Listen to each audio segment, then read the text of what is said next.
FIFA hasn't actually held a real World Cup host vote since 2018. I've been watching Premier League on my laptop under my desk since college, pretending to work. I thought I understood how FIFA worked. I didn't. Most fans think every World Cup host gets picked the same way. Cameras in a hall. Federations raising cards. A winner announced live on stage. That happened exactly once in the last 3 tournaments awarded. Myth 1. People assume every host announcement looks like the one they remember. A big room, a live count, a dramatic pause before the reveal. Wrong. In 2018, 211 FIFA member federations gathered in Moscow and actually voted. The United States, Canada, and Mexico beat Morocco, 134 votes to 65. That vote was real, contested, broadcast to the world. 2 candidates, one outcome nobody could predict for certain until the count finished. And it only existed because of a scandal. Before 2018, hosting rights got decided by a 24-person executive committee, in a room with no cameras at all. That's the process that handed Russia and Qatar their tournaments, and the same process that collapsed into arrests and resignations in 2015. Opening the vote to all 211 members wasn't generosity, it was damage control. For exactly 1 cycle, it worked precisely as advertised. It's also the last time it worked that way. Myth 2. People assume the 2030 World Cup got picked through that same kind of contest. Bids submitted, delegates comparing, a winner emerging from real competition. Wrong. Spain, Portugal, and Morocco got the tournament. Uruguay, Argentina, and Paraguay each got 1 ceremonial opening match to mark the 1930 centenary. No rival bid ever reached a public vote. The FIFA Council assembled that 6-country package behind closed doors and moved it forward as the only option.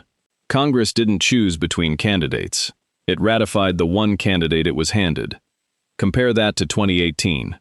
2 full bids, a genuine underdog, a real number attached to the loss. 2030 never had a loser, because it never had a second option. Myth 3.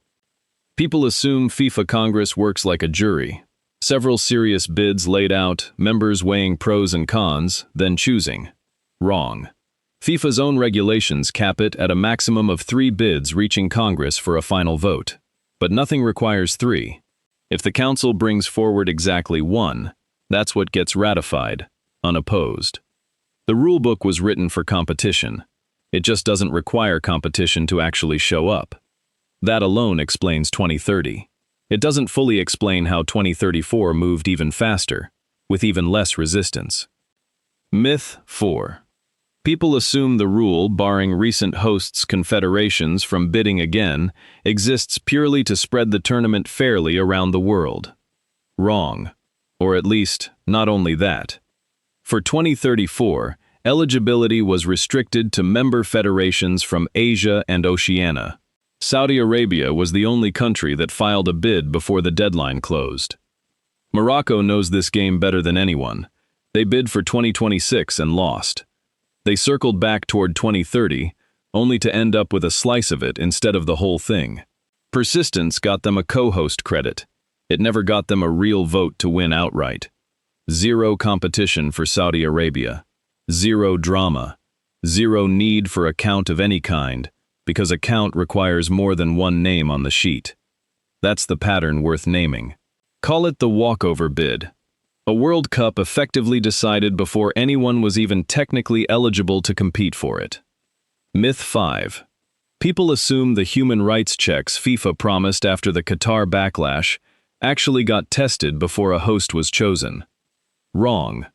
Those checks were written into FIFA's bidding rules back in 2017, built for exactly this kind of scrutiny. But a vetting process only gets stress-tested when there's a real choice on the table to vet between. 2030 arrived with no competing bid. 2034 arrived with no competing bid. The safeguard everyone was promised has never once had to say no to anybody, because nobody ever offered it an alternative. So here's where this actually lands. The 2018 vote, the one people remember, the one with a scoreboard and a room full of delegates holding their breath, wasn't the system working as designed. It was the exception FIFA has been quietly engineering out of the process ever since. 2 hosting decisions later, nobody's raised a card in years. Not because the rules changed on paper, because the competition never got the chance to exist in the first place. None of this makes FIFA a cartoon villain sitting behind a curtain. Unopposed bids happen everywhere in sports politics, not just here.